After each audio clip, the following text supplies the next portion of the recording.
de vous retrouver dans le cadre de votre magazine CML chez vous. Messieurs, dames, bonjour et bienvenue. Alors, vous le savez que l'ancien président Joseph Kabila a été convoqué au Sénat par la commission spéciale instituée pour examiner justement la demande de la levée de ses immunités pour qu'il fasse objet de poursuites judiciaires du moment où il a été accusé, où il est accusé de trahison et de crimes de guerre, alors que l'ancien chef de l'État n'est pas ou ne serait pas physiquement ici en RDC.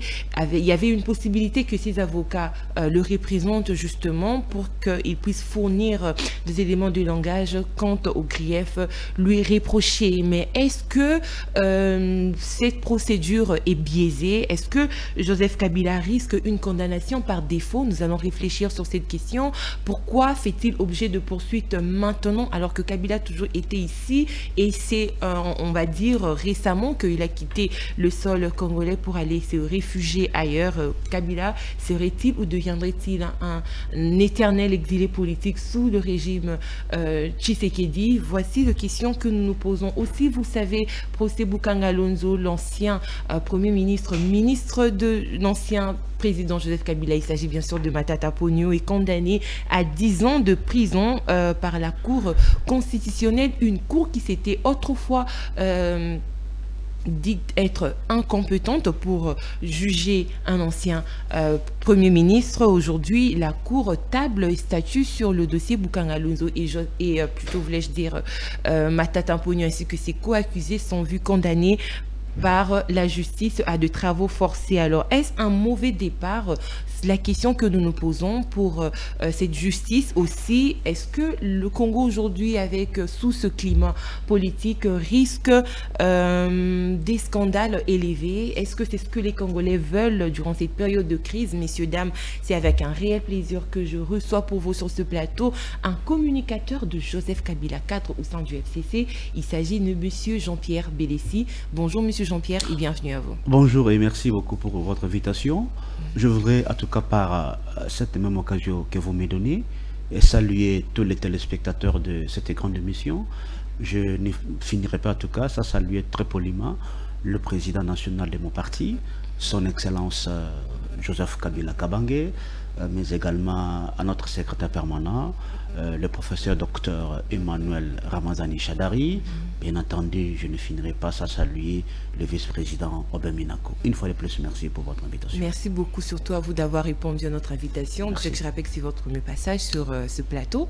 Alors, je crois que nous passerons de bons moments d'échange, monsieur Bélessi. Je crois bien.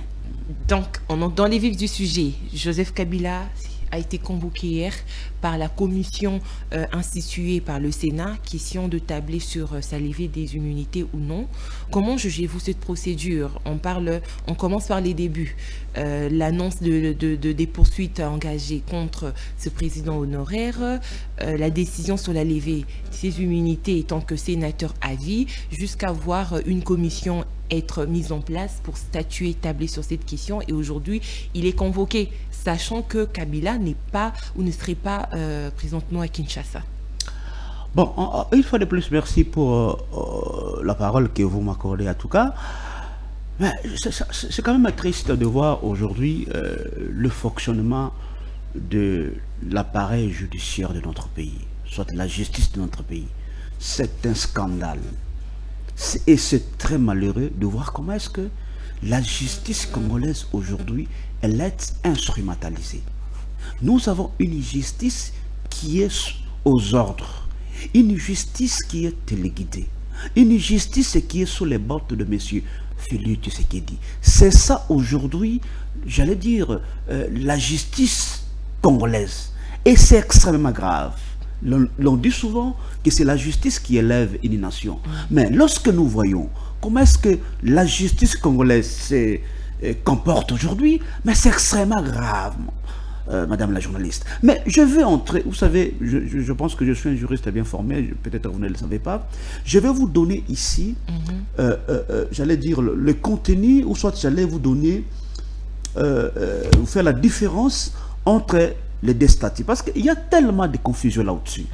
Voyez-vous, il y a des gens qui font des interprétations, j'allais dire, erronées de la Constitution, mais parfois, mais aussi, j'allais dire, de cette loi organique, voire même le règlement d'ordre intérieur. Alors, Joseph Kabila, il n'est pas, j'allais dire, un sénateur ordinaire. Parce que je voudrais ici faire la différence entre les statuts des sénateurs à vie, justement les statuts qui est prévu dans la Constitution, dans son article 4, qui est un statut, j'allais dire, à caractère purement honorifique, et un statut à caractère purement non contraignant. C'est une précision de taille. Je me répète ici, le statut d'un sénateur à vie, c'est un statut, n'est-ce pas, à caractère honorifique et à caractère non contraignant. Et la preuve d'ailleurs, parce que je vois les gens qui font la confusion, disent non, Joseph Kabila, il est sénateur. Non, il n'est pas un sénateur ordinaire. Il doit être jugé comme oui, permettez-moi, je vais y arriver. Parce qu'on veut aujourd'hui passer au Sénat pour lever ses immunités, entre guillemets, comme sénateur. Mais c'est extrêmement grave. Je l'ai dit tantôt ici que Joseph Kabila n'est pas un sénateur ordinaire comme tous les autres. Et d'ailleurs, lorsque vous lisez, n'est-ce pas, le règlement d'ordre intérieur, vous allez comprendre quelque chose là au-dessus, madame la journaliste, parce que je voudrais d'abord commencer par le qualificatif sénateur à vie. Parce que lorsque vous lisez le règlement d'ordre intérieur, allez, n'est-ce pas, au chapitre 8, je dis bien au chapitre 8, que dis-je, le titre 8 de ce règlement, et lisez le chapitre 1er qui stipule du mandat des sénateurs. Il est écrit, n'est-ce pas, au premier alinéa, j'allais dire, le sénateur est élu pour un mandat de 5 ans. C'est ce qui est prévu. Et pourtant, Joseph Kabila n'est pas un sénateur comme les autres parce qu'il est un sénateur à vie. Deuxième, lorsque vous lisez l'article 212, il est écrit que le mandat de sénateur prend fin par, on dit, l'expiration de la législature. Et pourtant, Joseph Kabila, même si cette législature termine, il va continuer à demeurer sénateur à vie. Ce sont des petites nuances de détails, parce que vous savez, les droits se logent dans les petites nuances. Joseph Kabila, même si on arrivait à la fin de cette législature, n'est-ce pas? Mais Joseph Kabila va continuer à demeurer sénateur à vie. C'est pour vous dire tout simplement qu'il n'est pas forcément lié au règlement d'ordre intérieur. Lorsque vous lisez l'article 12, allez au 6e alinéa. Il a dit ceci, que l'absence non justifiée, je parlais ici de l'expiration de mandat d'un sénateur. Il est écrit que l'absence non justifiée ou non autorisée à plus d'un quart de séance d'une session. C'est-à-dire, lorsque un sénateur ne se présente pas pendant les 1 quart des séances d'une session, d'office, il n'est plus sénateur. Et pourtant, Joseph Kabila ne s'est présenté qu'une seule fois. Je dis une seule fois. Alors, s'il était sénateur ordinaire comme tous les autres, normalement, il ne serait plus sénateur. Voyez-vous? Alors, aujourd'hui, pourquoi on veut donc lever ces immunités au Sénat? Nous disons que le Sénat n'a aucune compétence de lever les immunités de Joseph Kabila, parce qu'il n'est pas lié au règlement d'ordre intérieur de cette institution. Je dis Sénat.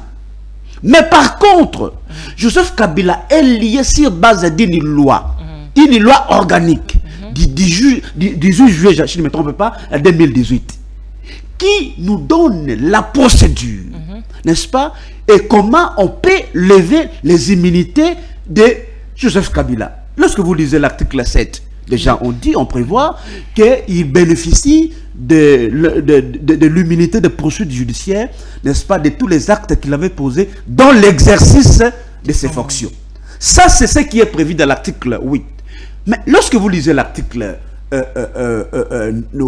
l'article 7, lorsque vous lisez l'article 8, c'est là que vous allez comprendre quelque chose, qu'en dehors de ces fonctions-là comme un ancien président de la République, et lorsqu'il commet une infraction, c'est dans ces conditions-là qu'on peut les poursuivre. Et il faudra à ce qu'il y ait, n'est-ce pas, le Congrès, c'est-à-dire le Parlement soit réuni au Congrès, le Sénat et l'Assemblée nationale puissent se réunir pour lever les immunités d'un ancien président. Oui, mais il faut rappeler là que le ministre de la Justice l'a dit, que Joseph Kabila est poursuivi comme sénateur, donc en son statut de sénateur et non d'un ancien président de la République. C'est ça, c'est pourquoi je dis, c'est une analyse qui est totalement biaisée. C'est une procédure qui est totalement biaisée. Parce que je vous dis tantôt ici que Joseph Kabila n'est pas lié, n'est-ce pas, au règlement d'ordre intérieur. Je vous ai donné quelques exemples ici, pardon, soit de quelques dispositions de ces règlements d'ordre intérieur qui ne lient pas Joseph Kabila, n'est-ce pas, au Sénat. C'est un titre à caractère honorifique d'ailleurs. Lorsque nous faisons une étude comparée, pardon. Donc comment il doit faire face à la justice? Donc on va dire que Joseph Kabila a préparé son départ. Il a taillé une loi, enfin il a promulgué une loi taillée sur mesure qui sont de se protéger. C'est faux et archi faux déjà, madame. Vous savez que lorsque on lit une disposition, soit on lit une loi, il faut toujours avoir le réflexe de lire l'exposé des motifs. Soit, j'allais le préambule. Parce que, vous savez, en droit, on dit que le fait précède le droit. C'est-à-dire, lorsqu'il y a une situation donnée, pour combler ce vide-là, on légifère. Et si nous avons, nous, Congo, légiféré, c'est parce que nous avons fait un constat du fait que nous, aujourd'hui, en Afrique, il y a plus de dictatures que de démocraties. Alors, nous, le Congo, nous avons dit, dans ces conditions-là, comme nous voulons baser une gestion, j'allais dire, sur la démocratie, donc il faut maintenant protéger tous les anciens présidents de la République élus. C'est ça l'essence de cette mise en place de cette loi. C'est-à-dire, on a imaginé une loi qui va protéger tous les anciens présidents de la République élus. C'est ça. Permettez-moi, ce n'est pas une loi parce que c'était ça d'ailleurs. C'était ça. Le souci majeur. Les anciens présidents ne sont pas de super-hommes pour non, dire pas du tout, je ne l'ai pas dit. Justement. Je ne l'ai pas dit non plus. Oui. Mais seulement, nous doivent voulons aussi faire face à la justice. Bien sûr. Il faut mettre en place une loi qui mais il faut maintenant suivre la procédure. Mais je vous ai dit ici que nous voulions renforcer la démocratie dans notre pays. C'est pourquoi il y a eu la mise en place de cette loi.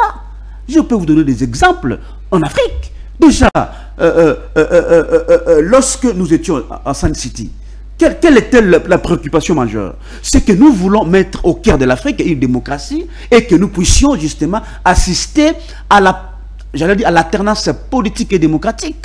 C'était ça le souci majeur. Après les tendances de la dictature bouboussienne. Alors nous voulons à ce que nous puissions mettre en place la démocratie et pour sécuriser tous les anciens chefs de l'État, ne voyez pas seulement la personne de Kabila. Permettez-moi. Parce que ne voyez pas seulement la personne de Kabila. Alors qu'il était déjà, c'était vers son départ. Non, pas du il tout. a eu 18 ans. Non. Il y a pensé vers la fin. Mais ne voyez pas les choses de cette façon-là, madame. Cette loi... Parce que là, maintenant, on ne sait pas comment poursuivre Joseph Kabila, alors qu'il y a de griefs mais lesquels, madame? Je ne vois pas. Je vais y arriver parce que nous sommes sur le plan d'abord de la procédure, du droit. Si vous voulez que nous puissions entrer dans le domaine politique, je peux vous répondre. Mais je voudrais d'abord ici expliquer c'est quoi la procédure, n'est-ce pas, pour lever les immunités d'un ancien président de la République. Pourquoi je suis en train de dire dans cette procédure, Kabila aurait tout prévu, question de se protéger. C'est pourquoi je vous dis, ne voyez pas, cette loi ne va pas s'arrêter uniquement sur la personne de Kabila. C'est pour tous les anciens chefs de l'État qui seront élus. Voyez-vous? Donc, on veut aujourd'hui individualiser les débats. Et c'est ce qui me fait très très mal. Ne voyez pas la personne de Kabila. Voyez plutôt la loi qui va être appliquée pour tous les autres chefs de l'État présidents, élus, qui seront dans notre pays. C'est ça l'essence de cette loi-là. C'est pourquoi je vous dis qu'il ne faut pas vouloir voir tout simplement la personne de Kabila. Donc, je disais tantôt, madame, que cette loi-là protège plutôt les anciens chefs présidents de la République. Mais cela n'exclut pas qu'on puisse poursuivre, n'est-ce pas, un ancien président de la République qui aurait peut-être commis une infraction quelconque. C'est pourquoi je vous ai démontré ici que cela est prévu dans l'article 8 de cette loi du 18 juillet 2018, cela est prévu. C'est-à-dire, si un ancien chef de l'État, en dehors de ses fonctions, commettait une infraction, Donc la procédure, elle est prévue, c'est qu'il faudra que les Congolais puissent être réunis et qu'il y ait le vote. La loi mère dit autre chose. Mais la Constitution donne des grandes lignes. Madame, la loi organique vient compléter la Constitution. Voyez-vous, tout n'est pas écrit dans la Constitution.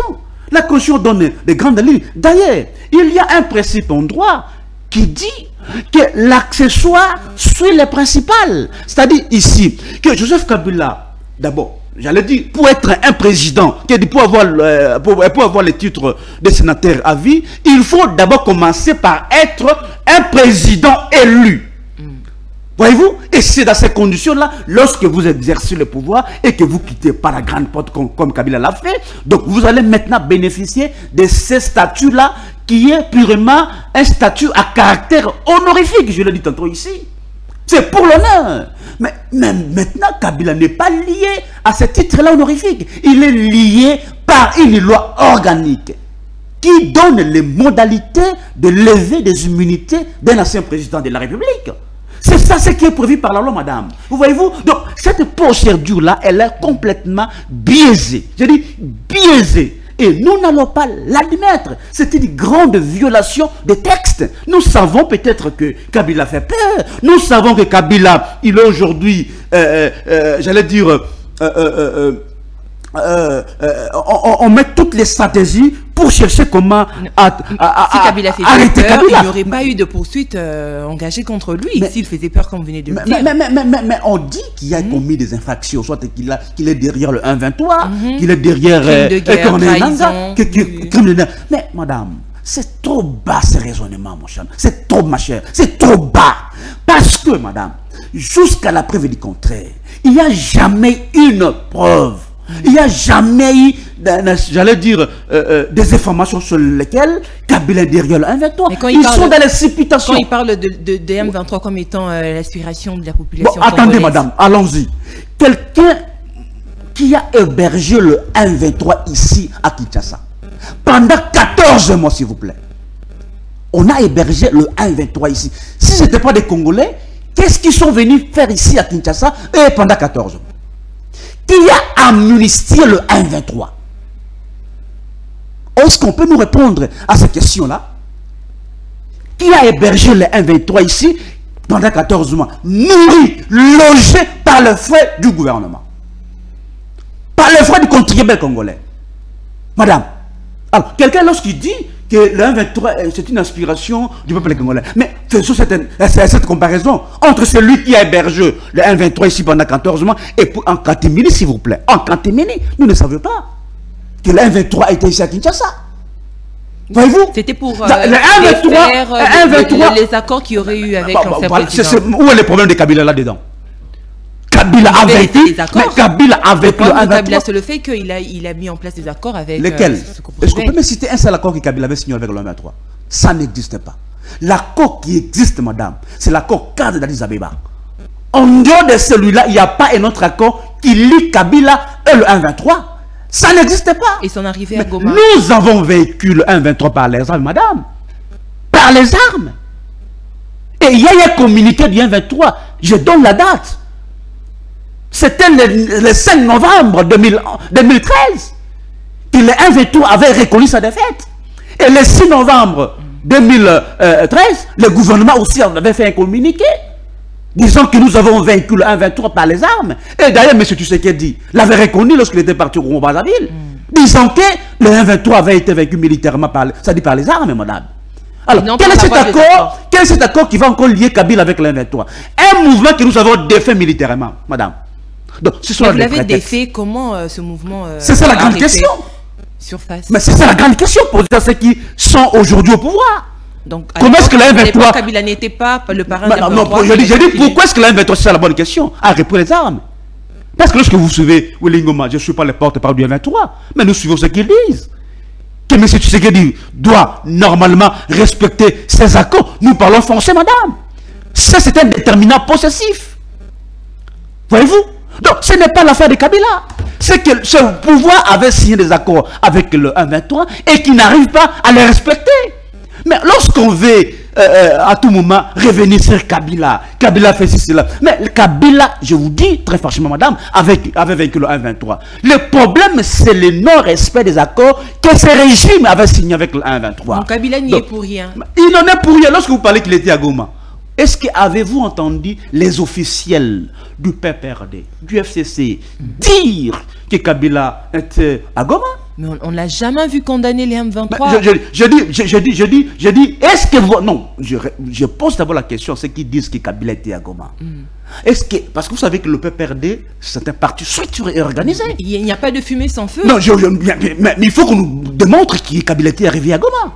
Ce ne sont pas avec des humains, des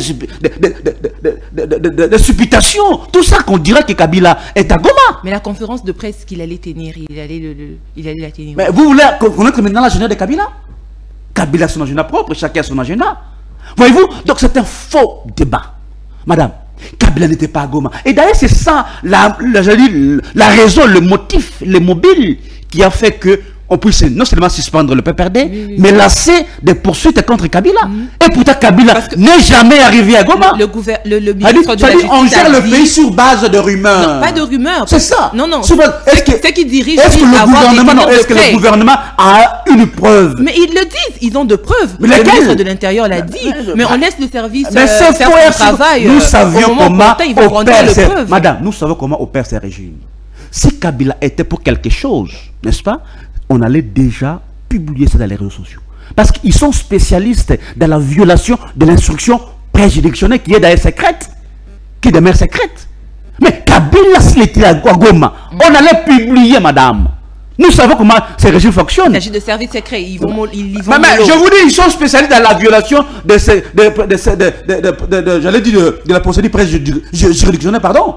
C'est-à-dire, ils sont là que pour exhiber toutes les preuves. Parce que vous savez, moi ça nous étonne d'ailleurs comment est-ce que ces régimes fonctionnent de la manière la plus honteuse. C'est-à-dire, lorsque vous allez les faits, mais et que vous n'arrivez pas à les prouver, mais du coup, vous attaquez avec cette procédure qui est d'ailleurs, je l'ai dit tantôt, biaisée, un ancien président de la République qui n'est pas lié au Sénat. Mais s'il n'y avait pas de preuves contre Joseph Kabila, pourquoi les autorités allaient engager de poursuites? Parce que j'estime qu'ils ne veulent pas se livrer en spectacle. Moi encore, c'est tourné en bourrique. Jean-Pierre Bemba dit qu'il a été ministre de l'Intérieur. Il a les preuves, il sait de quoi il parle. Le ministre de la Justice l'a dit aussi. Et s'il faut revenir encore en arrière, le président, il a dit aussi tout haut que Kabila, c'est lui qui est derrière. Mais je suis tenté de vous répondre. Kabila l'avait dit tantôt, qui est demandé à ceux qui le disent de vous fournir les preuves. Mais ça sera tout au long du procès. Mais ça sera tout au long du procès. Est-ce que Joseph Kabila, n'est-ce pas, a commis une infraction? Mais pourquoi il ne reviendrait pas faire face à la justice? Mais la procédure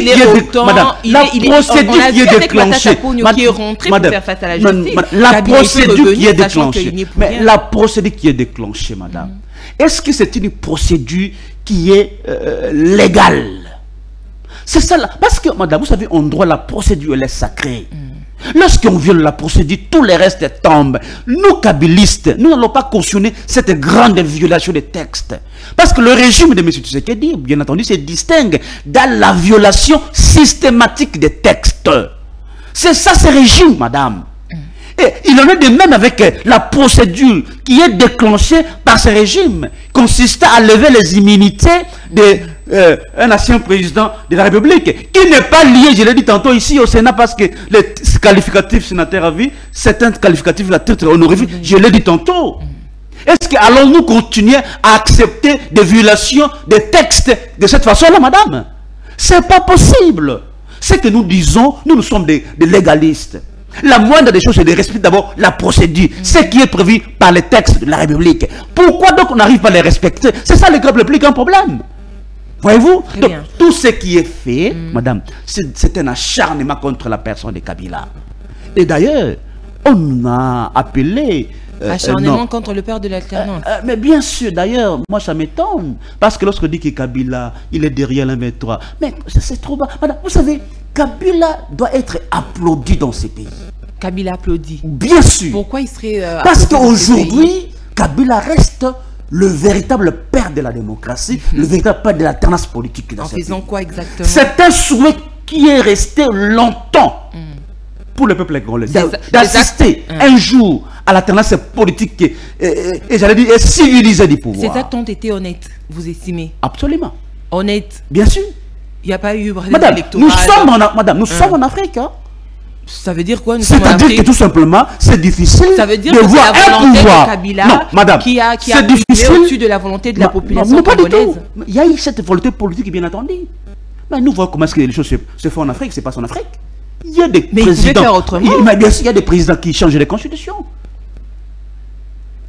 Et qui se maintiennent au pouvoir. En Afrique. Kabila déjà, je vous dis, c'est quelqu'un qu'il faut féliciter.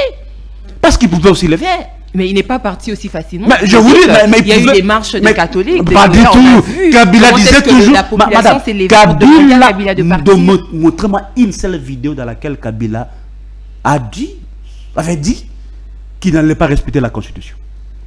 Kabila disait toujours qu'il allait respecter la Constitution. Dire et poser le acte. Mais madame, vous savez que les élections font partie des matières de souveraineté d'un pays. Ce qui est vrai et évident, c'est qu'en 2006, nous avons connu un problème de budget pour financer les élections. C'est une évidence. C'est pourquoi d'ailleurs nous avons organisé des dialogues. Les dialogues de la Cité de l'Union africaine et celui de la Saint-Sylvestre, de l'Anseco. C'était pour quelle raison? C'était justement pour appeler les opposants qui disaient que Kabila voulait se maintenir au pouvoir pour venir participer dans la gestion.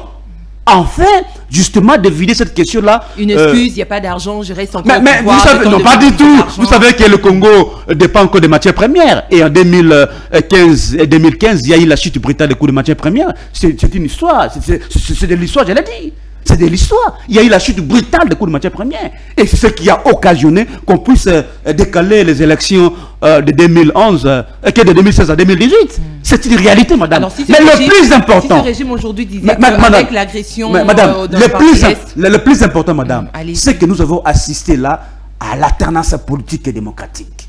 C'était ça le souhait. Le vœu de tout un peuple. Le peuple voulait des élections crédibles. Bien sûr. Oui. Bien, mais madame, je l'ai dit tantôt ici. Selon les révélations mais nous sommes en Afrique, madame. Je dis nous sommes, j'insiste là. Donc vous accepterez pour ce régime aussi de son départ dire que nous sommes en Afrique. Attendez, je vais y arriver, madame. Nous sommes en Afrique. C'est difficile en Afrique de voir un pouvoir qui organise les élections et qui accepte sa défaite et qui transmet le pouvoir à l'opposition. Ce sont des cas rarissimes, madame. À l'opposition ou à c'est lui qui a gagné les élections? Je dis, mais il était quelle politique? Il était de l'opposition, bien entendu, madame.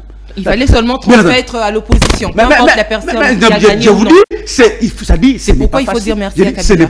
C'est parce qu'il nous a permis justement d'assister à cet événement grandiose, madame. Voyez-vous, Kabila, c'est lui véritablement le père de la démocratie. Parce qu'ils nous ont placés, malgré qu'aujourd'hui cette démocratie vacille, parce que vous savez que non, la démocratie c'est le pouvoir du peuple. Mais aujourd'hui la démocratie congolaise, elle est absente. Parce qu'aujourd'hui ce n'est plus le peuple congolais qui vote les dirigeants, ce sont des machines à voter. Hein? Des machines à voter que Kabila nous a laissé. Mais du moins là, il y avait la volonté du peuple. Mais aujourd'hui... Quand c'est avec Kabila... Où avez-vous, non, madame, où avez-vous déjà vu quelqu'un qui prend une machine à voter, qui va avec chez lui à la maison et qui commence à voter lui seul à la maison? Mais quand Kabila tripatouille les élections aussi à son niveau, c'est quoi la différence? Mais il a tripatouillé quelle élection, madame? Quelle élection? En 2018. Mais s'il avait tripatouillé les élections, Chadari serait président de la République. Voyez-vous? Chadari serait président de la République, madame. Mais nous avons dû accepter. Il ne pouvait pas l'être parce que la population ne voulait plus... Mais non, vous parlez de tripatouiller les élections.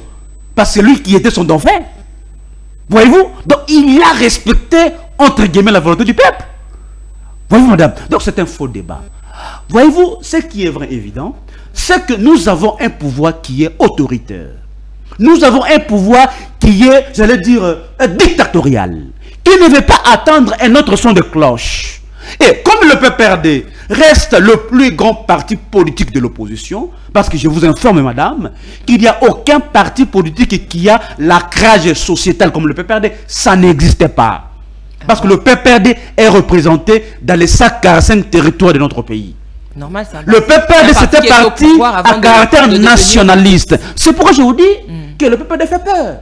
Parce que si le PPRD n'existe plus, donc ils ont le couloir ouvert. Ils peuvent faire ce qu'ils veulent.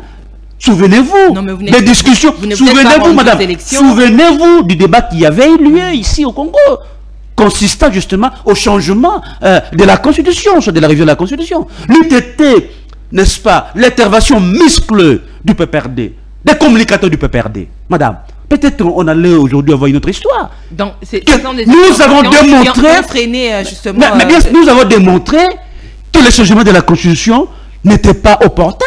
C'est l'agression, on va dire, qui a fait sur la révision n'était pas non plus opportune. Parce que cette constitution n'empêchait rien que le gouvernement puisse répondre aux attentes du peuple congolais. Quelle disposition qui empêchait cela? Il n'y en a pas. C'est-à-dire que c'était une manière de vouloir instaurer la dictature dans ce pays.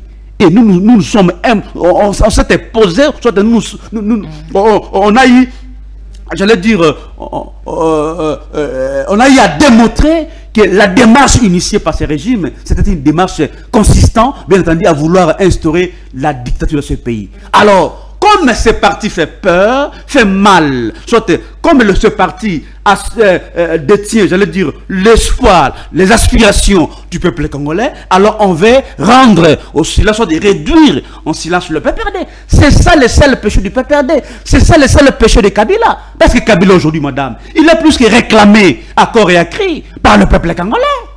Parce que lorsque nous faisons une étude comparative de la gestion de Kabila pendant les 18 ans, et celle de M. Tshisekedi, c'est le jour et la nuit. Kabila a eu 18 ans, on n'a même pas eu de gratuité de l'enseignement. Mais madame, la gratuité... Non, bon, en fait, moi j'entends déjà revenir sur cette question de la gratuité. Madame, je vous informe que sous Joseph Kabila, la gratuité, elle était effective. Peut-être que les gens ne savent pas. Mais seulement, il y a une différence. Parce que nous voulions que la qualité et la quantité vont de pair. C'est ça la démarche. Parce que dans certaines provinces, déjà, nous avons initié des provinces pilotes. Dans lesquelles, je dis les provinces, on avait déjà commencé à instaurer la gratuité. Dans lesquelles les provinces, l'école publique était déjà gratuite. Nous avons déjà y à expérimenter. Mais seulement, madame, lorsque vous initiez la gratuité, mais il faut tenir compte également de la qualité de l'enseignement. Mais Kabila a eu 18 ans. Il pouvait bien organiser la qualité aussi de l'enseignement. Mais c'est ce que je vous dis que nous allions avec cette gratuité de manière graduelle. C'était ça la démarche de Kabila. Le budget, ça dit parce qu'il y a eu des préalables. Le budget a plus de 16 Madame, il y avait des préalables, notamment la construction des écoles. Voyez-vous, vous vous souvenez du programme de Matata-Pol de 2000 écoles par an. À l'heure de Seco, vous aurez les chiffres. Plus de 887 écoles qui ont été construites sur toute l'étendue du pays. Pour la gratuité, il fallait sur toute l'église catholique. Mais je vous dis, c'est sur toute l'école catholique. Je vous envoie, madame, nous sommes à la télévision, à Les Beseco, vous aurez les statistiques que je suis en train d'énoncer ici. Voyez-vous? Donc, on avait déjà commencé, mais il faut vider le préalable. Mais lorsqu'on instaure cette gratuité, mais voilà aujourd'hui les conséquences. Aujourd'hui, la qualité fait défaut. Très bien. La qualité fait défaut. Moi, j'ai demandé, madame, pour citer peut-être pour cette question-là, j'ai demandé à un élève de 6e primaire de me conjuguer le verbe acquérir. Je dis au temps présent. Vous savez comment est-ce qu'il a conjugué? Jakébé, tu as Kéba. Non. Mais je vous dis la vérité, madame. Ça, c'est la qualité de l'enseignement. Voilà. Cette gratuité est venue détruire la qualité de l'enseignement dans notre pays. Donc, c'est un faux débat, madame. Parlons autre chose. Pas surtout de la qualité de l'enseignement aujourd'hui dans notre pays. Les budgets. Le budget, madame, de 16 milliards à 18 milliards. Mais le budget, c'est quoi, madame? Ce sont des prévisions budgétaires. Mais ces prévisions-là, vous n'êtes pas arrivé à... Est-ce que, madame, vous sentez-vous, sérieusement, que nous avons un budget de 18 milliards?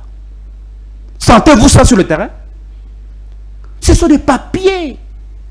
Parce que la réalité sur le terrain, elle est tout autre. Je dis, elle est tout autre sur le terrain. Voyez-vous, aujourd'hui, le courant, il n'y en a pas. Les routes, ne parlent même pas. L'insécurité. Vous prenez aujourd'hui l'eau. Tout ça, mais on a un budget de 16 milliards. Donc il n'y a que des possibilités. Il faut alterner aujourd'hui les véhicules impairs. Il y a que des possibilités. Si on a un budget de 16 milliards, c'est-à-dire l'union sacrée comme ils sont champions dans les détournements des deniers publics, ils sont en train de détourner ces deniers publics, donc ces billets-là. Soit ce sont des chiffons, des papiers, tout simplement pour nous jeter de la poudre aux yeux. Il y a que ces possibilités-là, madame. Voyez-vous, comme ils disent, madame, non, dites-moi, quelle est cette réforme économique que ce régime a déjà initiée? Il scelle en dehors des codes miniers laissés par Joseph Kabila. Comme ils disent, ils sont les réformes économiques qu'ils ont initiées depuis qu'ils sont au pouvoir. Aucune. Aucune réforme, madame.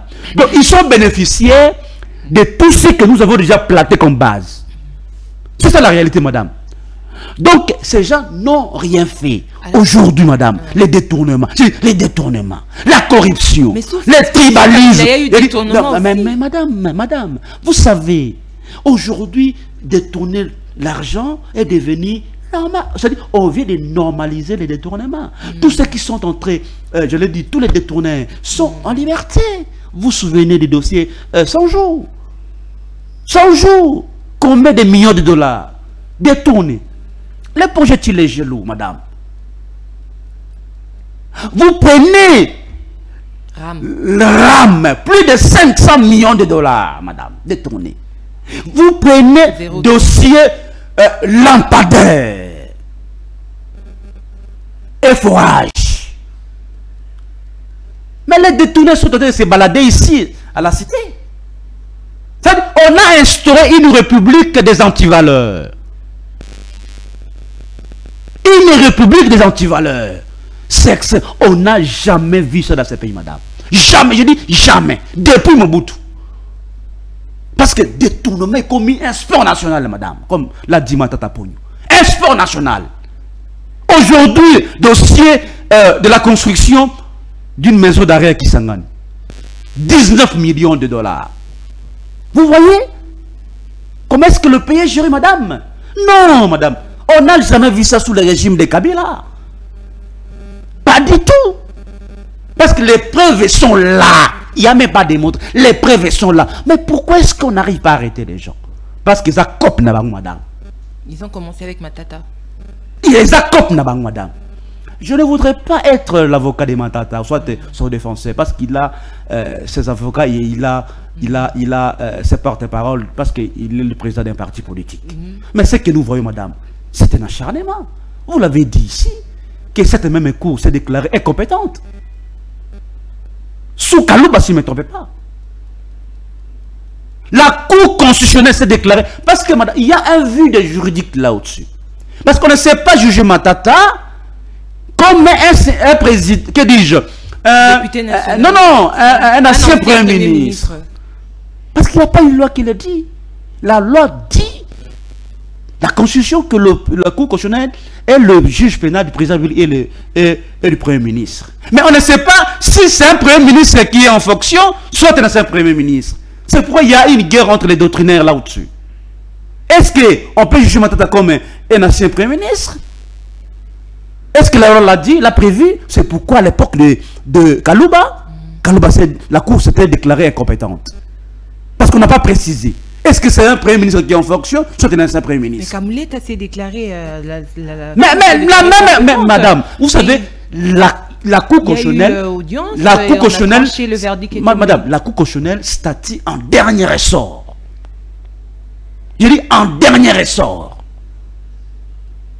Et aussi, Matata, disons-le clairement, venez d'acquérir de nouvelles immunités.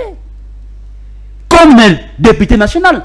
Ce sont eux-mêmes qui ont suspendu la levée des immunités de Matata au Sénat. Pour que Matata puisse se présenter aux élections présidentielles. Mais Matata, aujourd'hui, venait d'acquérir, n'est-ce pas, de nouvelles immunités comme député national. Mais pourquoi vous n'arrivez pas à respecter aussi la procédure? Ça dit demander à l'Assemblée nationale qu'on puisse lever les immunités de Matata comme député national. Voyez-vous, nous allons en violation des textes, madame. C'est ça le régime de M. Tshisekedi. Voyez-vous? Donc, nous disons clairement ceci, que madame, aujourd'hui, en RDC, la justice n'existe plus.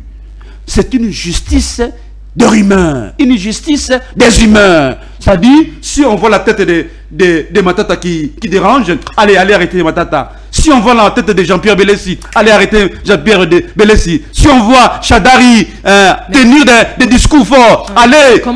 Vous voyez, c'est ça la justice congolaise aujourd'hui. Et c'est très dangereux. Le fait qu'il y a certaines personnes qui se voient condamnées pour détournement et autres, mais vous venez tout à l'heure là de revenir sur ces projets qui n'ont pas porté de fruits non plus, oui, mais dont les accusés ou les présumés détourneurs seraient encore mais c'est ça la plus grande question.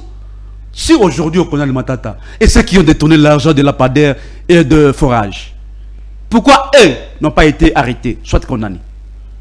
Est-ce que vous croyez une justice à double vitesse n'a pas voulu rejoindre la famille Union Sacrée? Bien sûr, une justice à double vitesse. C'est-à-dire ceux qui sont dans l'Union Sacrée, ils sont, j'allais dire, sanctifiés. Même s'ils commettent des détournements, des vols et consorts, ils sont sanctifiés comme ils sont dans l'Union Sacrée. C'est-à-dire l'Union Sacrée est devenue une blanchisserie. C'est-à-dire, lorsque vous êtes dans l'Union Sacrée, vous pouvez faire ce que vous voulez, détourner tout ça, violer tout ça. Là, on ne vous regarde pas. Mais si ce sont les gens de l'opposition, ce sont les membres de l'opposition, là, il y a la célérité dans les traitements des dossiers. C'est ça aujourd'hui, la justice congolaise. Et c'est très dangereux dans un État qui se veut un État des droits. On nous a chanté ici, madame, qu'on voulait instaurer un état de droit. Un état de droit, c'est quoi? La justice, mais bien sûr. Était malade. Mais la justice, elle est malade. Vous leur avez laissé. C'est lui qui l'a dit. Madame, c'est lui qui l'a dit. Madame, c'est lui qui l'a dit. Mais c'est lui qui est le magistrat suprême. Et par rapport au principe de parler sur les formes des compétences. Donc c'est lui qui nomme, c'est lui qui peut destituer.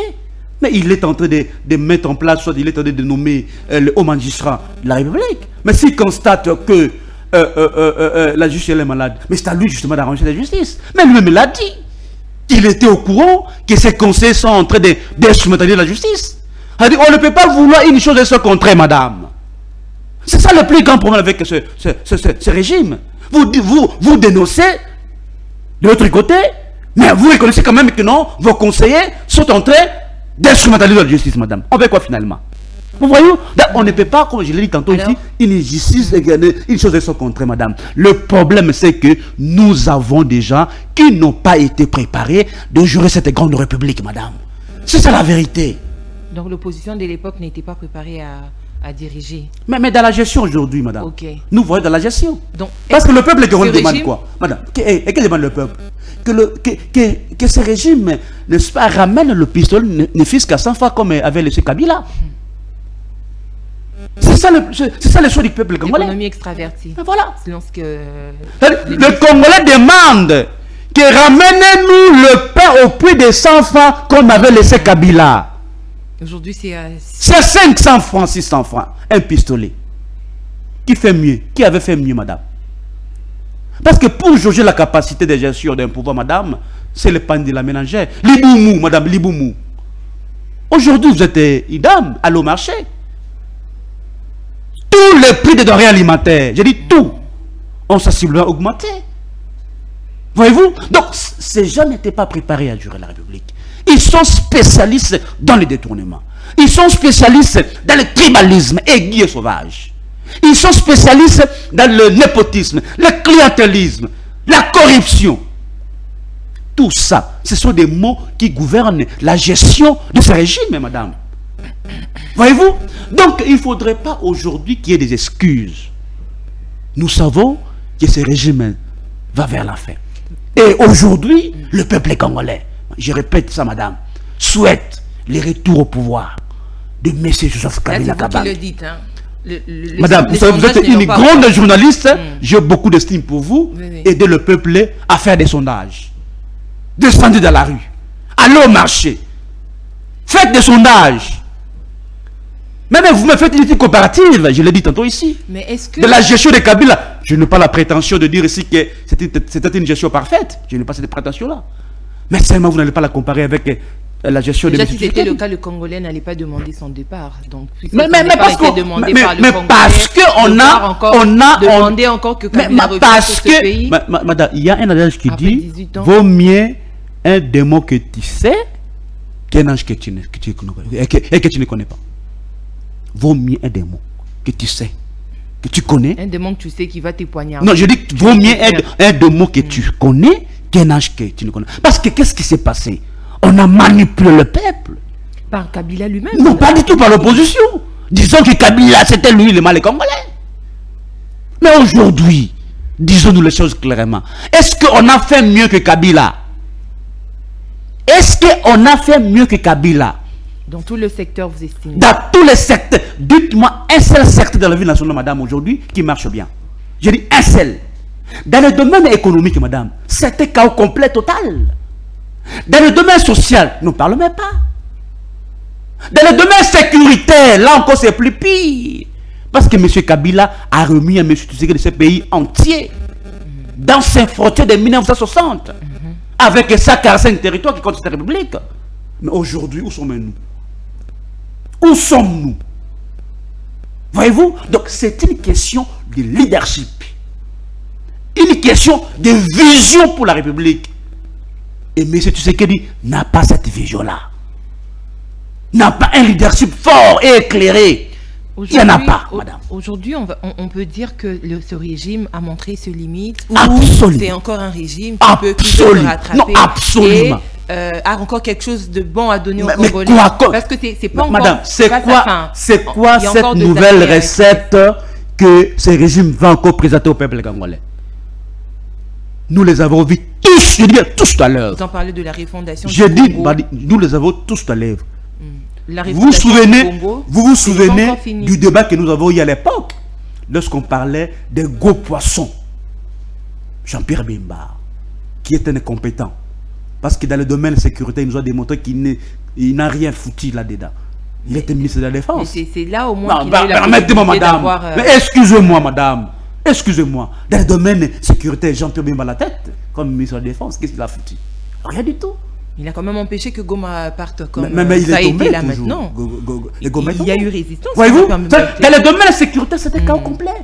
Je vous dis. Il est au transport aujourd'hui. Nous parlions, mais dans les transports aujourd'hui, regardez des naufrages sur le fleuve Congo, chaque jour. Regardez la sécurité à Kinshasa. On a tenté avec... regardez la sécurité à Kinshasa, madame. Le sens unique pour élaguer. Ça a résolu quel problème? Ça a résolu quel problème? Le problème, c'est qu'il n'y a pas la construction des routes. Il n'y en a pas, ça n'existe pas. Des nouvelles, des routes secondaires. Ni était la vision éclairée de Kabila de nous construire des grands boulevards, des grandes artères à Kinshasa. Sinon, on n'allait plus marcher à Kinshasa, madame. Ils n'ont aucune vision. Je disais tantôt ceci qui, madame, mais il n'y a aucun secteur de la vie nationale qui marche aujourd'hui. Tout est par terre. C'est-à-dire par terre. La misère aujourd'hui, madame, gagne du terrain.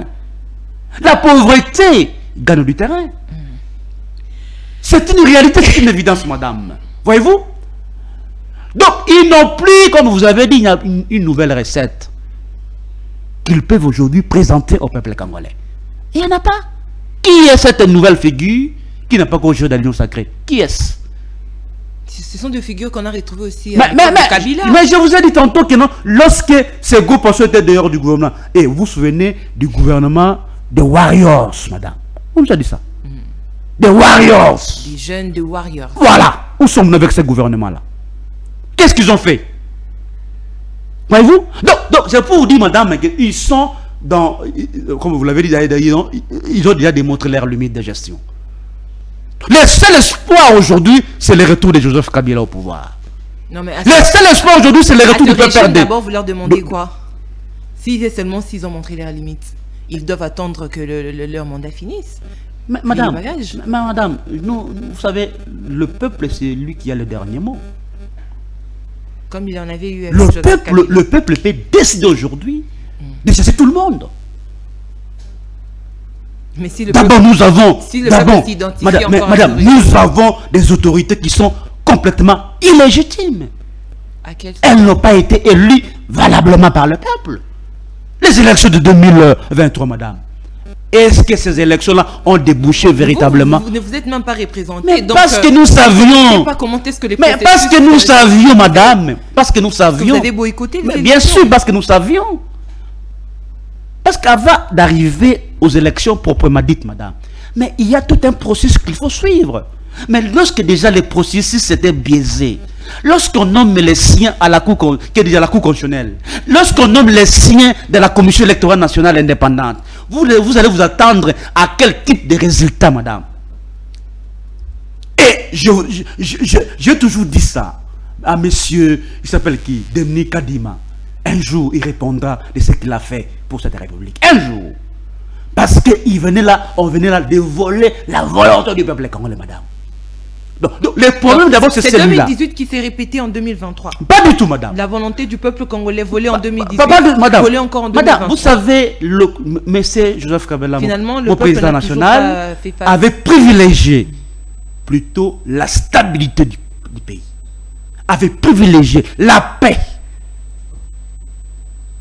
Il a privilégié ces deux éléments-là. La stabilité et la paix.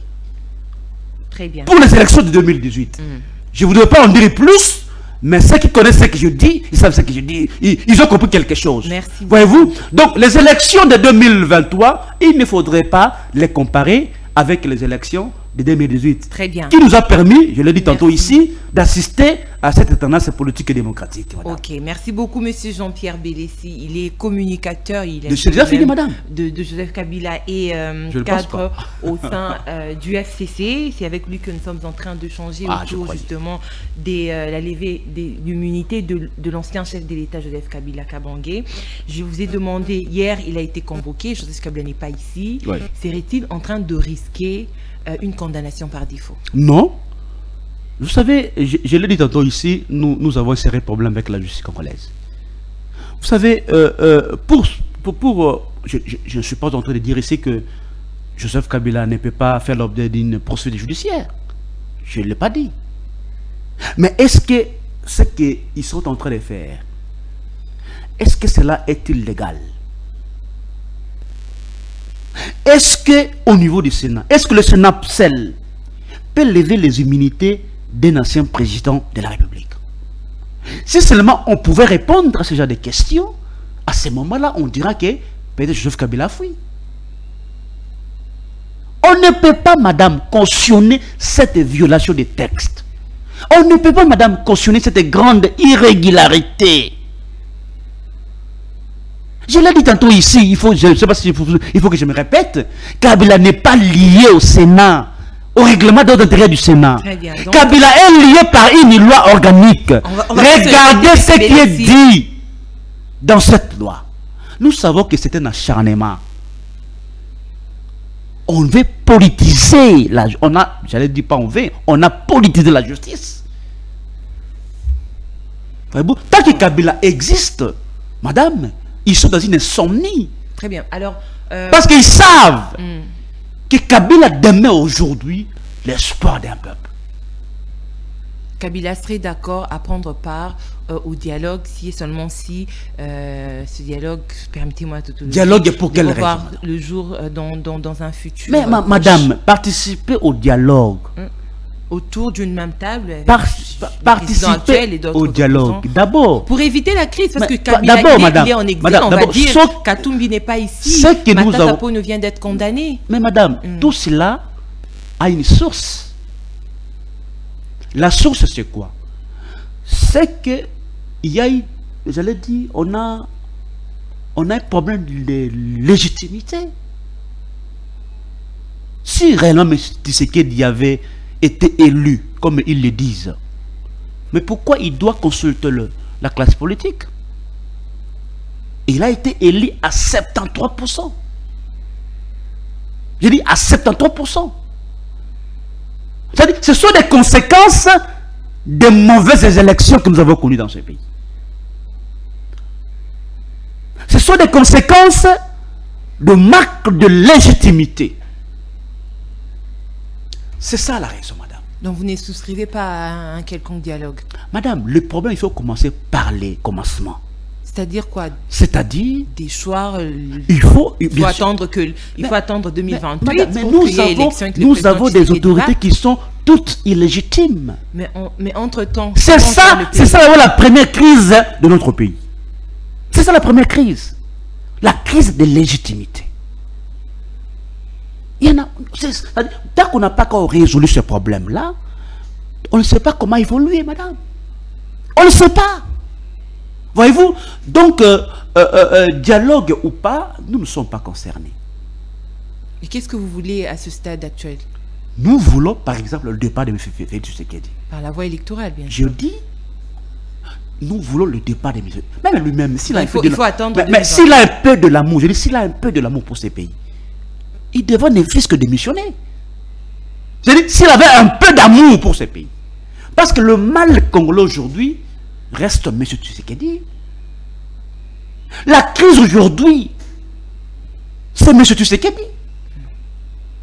Donc, c'est pourquoi je dis, s'il a un peu de l'amour pour ces pays, il n'a qu'à démissionner pour donner la chance à ce pays. Voyez-vous, ça va résoudre beaucoup de problèmes. Parce que M. Tshisekedi constitue véritablement les problèmes de ce pays. Voyez-vous, madame. Donc, nous ne sommes pas concernés, madame. Nous ne sommes pas concernés à cette même dialogue. Dans la démarche. Voyez-vous que même dans la phase de consultation, le PPRD ne s'est jamais présenté. Parce que nous ne croyons pas à ce qu'il faut. Vous disiez que vous êtes visé, il faut que les partis soient... Soit comment? On va dissoudre et on non, va... Mais est-ce que, madame, on va dissoudre le PPRD pour quel motif, pour quelle raison? On a interpellé nos dirigeants, notamment le secrétaire permanent, le professeur docteur Emmanuel Ramal-Tchadari. On a interpellé le vice-président. Est-ce qu'ils ont produit des preuves? Disons que le PPR est derrière le A23. Derrière un Nanga. Ce sont des faux fouilles, madame. Je l'ai dit ici, madame. Le seul péché du PPRD, c'est que le PPRD incarne aujourd'hui les aspirations du peuple congolais. Le seul péché du PPRD, c'est celui-là. Le peuple congolais se reconnaît aujourd'hui à Joseph Kabila. Le peuple congolais se reconnaît aujourd'hui au PPRD. Parce que nous avons vu le PPRD dans la gestion. Et nous n'avons pas un peuple qui est dupe, madame. Nous avons un peuple qui sait aujourd'hui juger la capacité des uns et des autres. Je l'ai dit tantôt ici, nous avons la prétention de dire qu'on avait tout bien fait. Mais c'est moi le pays avancé dans tous les domaines. Dans le domaine de la sécurité, nous avons suffisamment avancé. On a éliminé pratiquement tous les groupes rebelles. Et je vous donne les détails, madame. Lorsque Kabila quitte le pays, il a laissé moins de 45 groupes armés. Alors que lorsqu'il était entré au pouvoir, il avait trouvé des milliers de groupes armés. Mais aujourd'hui, nous avons tous suivi avec vous les discussions qui avaient eu lieu à Nairobi entre notre gouvernement et les groupes armés. On venait de recenser plus de 250 groupes armés qui opèrent aujourd'hui à l'est du pays. En sage qu'il était, Joseph Kabila. Voyez-vous? On sache qu'il était, pourquoi n'a pas mis en place son expérience étant qu'ancien président? Mais madame, suivez les discours de Joseph Kabila, les derniers discours de Joseph Kabila. Suivez ça. Il a préféré se taire. Non, suivez. Il a préféré madame, ne rien dire. Madame, suivez les discours. Après son départ. Suivez les derniers discours de Joseph Kabila. Avant de quitter le pouvoir. Il dit tantôt que non, je suis à la disposition de M. Tshisekedi pour tous les conseils. Il a dit ça. C'est lui qui a dit. Mais Joseph Kabila a décidé, vous le savez, au sortir des élections de 2018, d'accepter la coalition avec l'UDPS, avec le Cash, FCC Cash. C'était pour quelle raison? C'était pour l'intérêt supérieur de la nation. Parce que sous d'autres siens, le pays allait entrer dans la cohabitation, parce que nous étions majoritaires à l'Assemblée nationale, c'est-à-dire au Parlement. Dans ces conditions-là, on allait entrer dans la cohabitation. Mais nous avons voulu, parce que vous savez que le Congo, c'est une démocratie jeune, on n'a pas voulu avoir des crises entre l'institution présidentielle de la République et le Parlement. Nous avons voulu privilégier l'intérêt supérieur de la nation, de mettre en place la coalition. Et vous savez que nous étions normalement, si nous étions dans la cohabitation, tous les gouvernements allaient être composés que de membres FCC. C'est-à-dire de ministres FCC. Mais nous avons fait des concessions. Nous avons remis à nos amis du Cash des ministères aussi importants pour l'intérêt supérieur de la nation, madame. Non, Kabila a aimé ce pays et il continue à aimer ce pays, madame. Voyez-vous? Donc, ce sont des prétextes. Nous disons que ceux qui veulent la tête de Kabila, nous trouverons sur leur chemin. Et tous les Kabilistes sont debout, madame. Ils sont debout pour défendre Kabila face à cette dictature qui veut s'installer dans notre pays, madame. Voyez-vous? Donc, qu'on laisse notre président national tranquille, calme. Et je vous informe que M. Kabila va rentrer dans ces pays. Il va rentrer certainement parce qu'il était sorti pour des raisons académiques. Et lorsqu'il aura terminé ses études, il va rentrer dans ces pays. Kabila n'est pas un exilé. Il n'est pas un exilé. Ok. Il va rentrer dans ces pays. Et par la grande porte, madame. Vous allez par le la voir. grande porte. Oui. C'est pour bientôt. C'est pour très bientôt. Cette année. Je ne sais pas vous donner les détails, mais il va Très rentrer. bien. Merci beaucoup, Monsieur Jean-Pierre Bélessi. Cette émission est pratiquement terminée. 1 heure de change. Ah, déjà? Oui, 1 heure, ça passe ça vite. va vite, Hein. ouais. Oui, oui, votre mot de la fin. Non, je suis très content. C'est un plaisir de venir dans cette grande chaîne SML 13. En tout cas, je salue une fois de plus tous les téléspectateurs qui nous ont suivis. Je salue le DG de la chaîne, hein, les recteurs. Hein, ah oui, Louis-France Kouzekissa, je les salue. Donc, mais aussi à tous les journalistes, à tous les travailleurs. Mais je tiens à informer le peuple congolais qu'il faut résister. Je tiens à informer tous les kabylistes qu'il faut résister face à des manœuvres dilatoires, consistant bien entendu à vouloir arrêter notre président national. Nous n'allons pas nous laisser faire.